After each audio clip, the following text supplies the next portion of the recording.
우리 말씀 보도록 하겠습니다. 오늘 말씀은 에스더 4장 4절에서 17절 말씀입니다. 우리 한 절씩 교독하실 때 제가 먼저 읽습니다. 에스더의 시녀와 네시가 나와 전하니 왕후가 매우 근심하여 입을 의복을 모르드게에 보내어 그 굵은 베옷을 벗기고자 하나 모르드게가 받지 아니하는지라.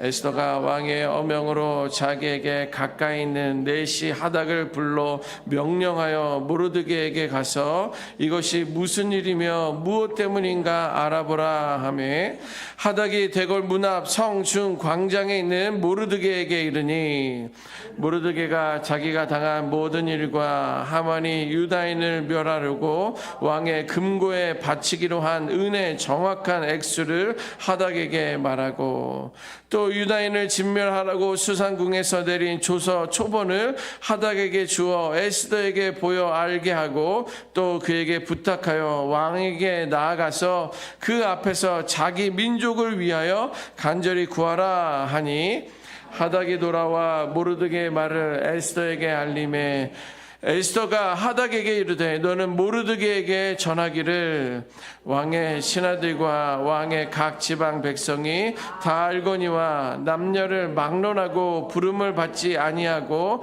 안뜰에 들어가서 왕에게 나가면 오직 죽이는 법이요 왕이 그 자에게 금규를 내밀어야 살 것이라. 이제 내가 부름을 입어 왕에게 나가지 못한 지가 이미 30일이라 하라 하니라. 그가 에스더의 말을 모르드게에게 전하매 모르드게가 그를 시켜 에스더에게 화답하되 너는 왕궁에 있으니 모든 유다인 중에 홀로 목숨을 건지리라 생각하지 말라. 이때 네가 만일 잠잠하여 말이 없으면 유다인은 다른 데로 말미암아 노임과 구원을 얻으려니와 너와 내 아버지 집은 멸망하리라. 내가 왕후의 자리를 얻은 것이 이때를 위함이 아닌지 누가 알겠느냐 하니 에스더가 모르드게에게 화답하되 이르되 당신은 가서 수산에 있는 유다인을 다 모으고 나를 위하여 금식하되 밤낮 3일을 먹지 말고 마시지도 마소서. 나도 나의 시녀와 더불어 이렇게 금식한 후에 규례를 어기고 왕에게 나아가리니 죽으면 죽으리이다 하니라. 함께 읽습니다. 모르드게가 가서 에스더가 명령한 대로 다 행하니라. 아멘. 이제 하만의 계획에 따라 유다인을 몰살하는 그 조서가 온 나라에 이제 선포가 됩니다. 어제 말씀을 전한 것처럼 이제 11개월이 되면 이제 한 날에 이제 유다인들을 다 죽이려는 그런 조서가 이제 발표가 됩니다. 거기에 따라서 이제 모르드게는 이제 죄를 뒤집어 쓰고 또 옷을 입고 성 앞에서 이제 부르짖으며 회개했다라는 그런 기록이 되어 있습니다. 에스더는요, 내궁 안에 있었기 때문에 이 사정을 직접 알지 못했습니다. 그래서 이제 모르드게의 옷을 갈아입으세요. 뭘 그렇게 부르짖으면 한탄합니까? 이제 걱정이 되니까 이제 시녀를 보내서 옷도 보내고 이제 그만하시라고 연락을 합니다. 그런데 이제 모르드게는 이제 에스더에게 그 정황에 대해서 설명을 합니다. 너는 이 민족을 구원하기 위해서 왕에게 나아가라. 이렇게 이야기합니다. 그런데 이제 그때 당시 이제 에스더도 그렇게 표현을 하지만 그때 당시는요, 왕의 부름이 없이는 왕비들이 왕에게로 나아갈 수가 없습니다. 그런데 이제 본인이 왕에게 나아간 지가 30일이 더 넘었는데, 그리고 왕이 부르지도 않았는데 내가 그 왕 앞에 나아가면 나는 죽을 것이다. 또 그 이야기를 전달하는 거예요. 그때 이제 모르드게가 다시 그 에스더에게 전합니다. 너가 이때를 위하여 왕후의 자리에 선 것이 아니냐. 너는 이때를 위해 하나님께서 너를 왕으로 세운 것이다. 이렇게 도전을 합니다. 이 에스더는요, 이제 그 말을 듣고 또 다시 한번 결단하면서 그러면 수산궁에 유다인들을 모으고 거기서 금식을 선포하며 나를 위하여, 이 사건을 위하여, 정말 이 일을 위하여 기도하라. 금식을 요청을 하고요. 나는 죽으면 죽으리라, 이런 각오로 이제 결단을 하게 됩니다. 오늘 본문의 전반적인 내용입니다. 조금 좀 자세하게 보면 4장 4절에서 8절 말씀은요, 절박한 현실 앞에 신앙인의 반응을 우리는 볼 수가 있습니다. 각자에게는요, 크고 작은 절박한 상황들이 있습니다. 그 이야기를 들으면 나는 절박한데, 들으면 그렇구나 라고 하면서 영혼 없는 대답, 너의 절박함이 있구나, 그냥 그 정도일 뿐이지, 어떤 그런 절박한 상황 안에서 우리가 어떻게 반응을 해야 되는지, 진짜 신앙인이라면 어떤 반응이 있어야 되는지 오늘 본문은 말씀해 주고 있습니다. 모르드게는요, 이 나라에 대한 일입니다. 자기는 뭐 다른 나라로도 갈 수도 있고 도망갈 수도 있을 터인데도 불구하고 그는 금식과 통곡을 하면서 이 상황에 대한 심각성을 드러내고 있습니다. 여러분요, 각자에게는 크고 작은 위기 상황들이 있고 절박한 상황들이 있는데, 그러한 상황 가운데, 그러한 순간에 참된 신앙인은, 진짜 신앙인은 하나님께 부르짖는 자들이 되어야 될 줄 믿습니다. 절박한 현실 앞에서 신앙인은요, 현실을 직면해야 되는 건 맞습니다. 그런데 그때 현실이 어떠한 상황인지를 직면하면서 하나님의 뜻을 구하는 것입니다. 그리고 공동체를 위한 결단과 헌신의 길을 선택할 수 있는 우리가 되어야 될 줄 믿습니다.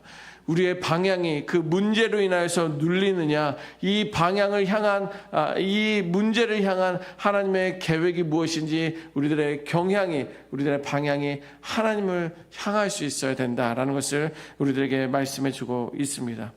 그런데 그럴 때마다 하나님은 우리가 생각지 못한 때를 통하여 하나님의 일하심을 경험하게 될 줄 믿습니다. 이어서 4장 9절에서 11절 말씀은요, 두려움과 책임 사이의 갈등의 모습을 볼 수가 있습니다. 이제 에스더는요, 두려움이 있습니다. 반면에 그에게는 왕후가 된 것이 이때물 위함이 아닐 수 있겠느냐라는 말씀하면서 그 책임 가운데 두 가지 갈등의 모습을 보게 됩니다. 에스더는 자신의 처지를 돌아보면, 고려해보면 왕께 쉽게 나아갈 수 있는 그런 상황이 아니에요. 그런 나만 아는 게 아니라 궁궐 안에 있는 것뿐만이 아니라 온 나라가, 그 지역이 다 알고 있는 일인데, 내가 왕 앞에 스스로 나아가는 것은 내가 죽음을 자초하면서 나아가는 것이다 라는 것을 알고 있었기 때문에 목숨이 걸려 있으니까 왕에게 쉽게 나아가지 못합니다. 우리는요, 우리가 살아가면서 현실적 이유를 통해서 두려움이 있어 신앙의 결단을 하지 못할 때가 있습니다.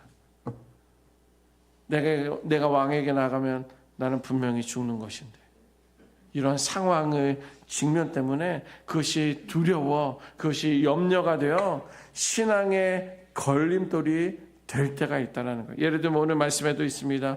왕의 부름 없이 나아가는 것은 곧 죽음을 의미하기 때문에 그 생명에 대한 어떤 두려움으로 왕께 나아가기를 두려워하고 있었습니다. 그러나 동시에 민족을 향해 자기가 침묵할 수 없다라는 그런 책임도 갖고 있는 거예요. 그래, 이제 민족은 다 죽일지라도 나는 이제 뭐 왕비인데 나까지 죽이겠어?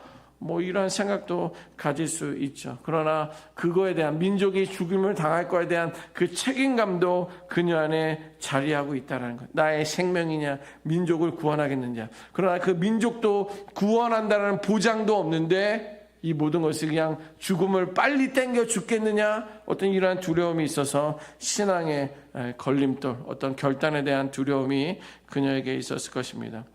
그러면 이처럼 현실적인 두려움과 신앙적 책임 사이에 갈등하는 모습을 볼 때에, 사실 신앙이라는 것은 두려움이 없는 것을 말하지 않습니다.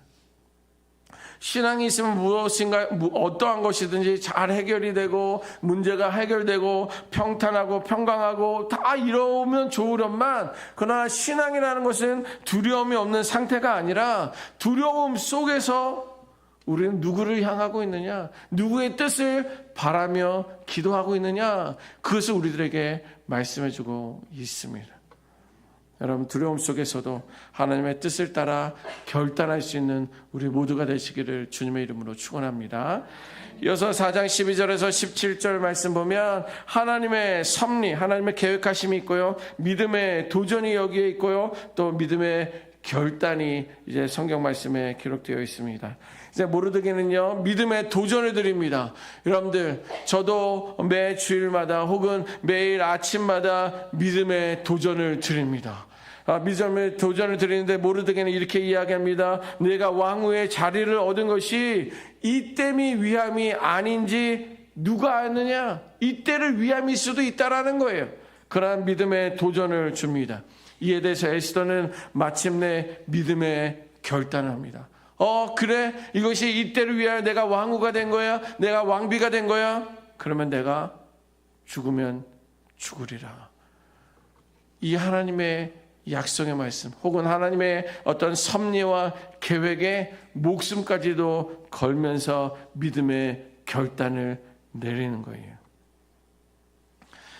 자신의 생명을 넘어선 신앙의 순종과 헌신의 모습을 볼 수가 있습니다. 목숨을 건 신앙. 탈북자들은 자유를 찾아서 목숨을 걸지 않습니까? 제가 보통 사람으로 보지 않은 사람들, 민족 중에 중국 사람을 보통 사람으로 보지 않습니다. 제가 대학원 다닐 때 조선족 형제를 알고 있었는데 그 사람들의 뻥은 엄청납니다. 근데 뻥이 믿음에도 들어가 있어요. 근데 이 말이 뻥이지 믿음의 그릇이 보통이 아니에요. 근데 그것이 그냥 말하는 것처럼 들리지 않아요. 장난이야. 뭐 그냥 죽으면 죽지 그냥 하나님이 걷어가시면 걷어가지. 이 사람들이 추방하면 추방하지. 죽이면 죽이지. 그냥 이런 것이 그냥 말처럼 그냥 흘려보내고 나는 그런 일이 없을 거야 라는 어떤 그런 애티튜드가 아니에요. 그런데 그들의 그릇은 큰데, 두 번째로 큰 그릇은 탈북자들입니다. 그들은 목숨을 걸고 나왔기 때문에, 자유를 찾아서 목숨을 걸고 나왔기 때문에 그들의 또한 말은 보통이 하면 죽기밖에 더 하겠어? 그거라는 거예요. 난 죽어도 상관없다는 거예요. 나는 죽음을 각오하고 자유를 찾아 나왔다는 거예요. 그런데 그런 일들이 2번, 3번까지도 하는 거예요. 저는 그게 지금 북한이 이해가 안 돼요. 저는 이제 탈북하다 잡히면 아우지 탄광에서 평생 거기서 있다가 죽는 걸로만 알고 있었는데 자기는 3번째 나왔다라는 거예요. 그럴 수도 있나? 그럴 수도 있나 보다. 그런데 그들은 죽기밖에 더 하겠느냐는 거예요. 사실 우리는 죽으면 끝이다라고 생각하는데 그냥 죽으면 죽는다라는 거예요. 에스더가 그 이야기를 하고 있는 것입니다.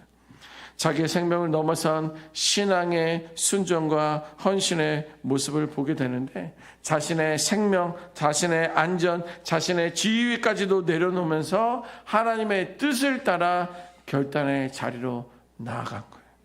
그럼 한번 해보겠습니다. 한번 해보겠습니다. 그게 아니라 자, 그러면 당신은 나를 위해서 거룩한 부담을 갖고 금식 기도를 하세요.